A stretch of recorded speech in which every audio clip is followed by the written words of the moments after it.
I'm delighted that the legendary aircraft that was used by Biju Babu during his many historic adventures has finally returned to Odisha.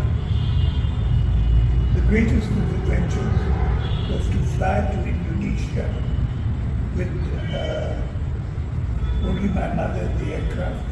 She was the co-pilot. They'd gone there to rescue the independence fighters of Indonesia. For this, my father was awarded the highest award of Indonesia, the Bhumiputra. In this aircraft, he had also taken adventures and sorties during the Second World War to Russia, to China, and also to Nepal and to Kashmir.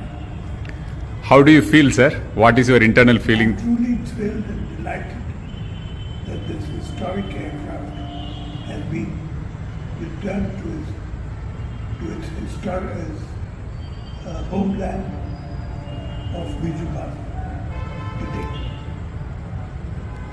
Thank you, sir.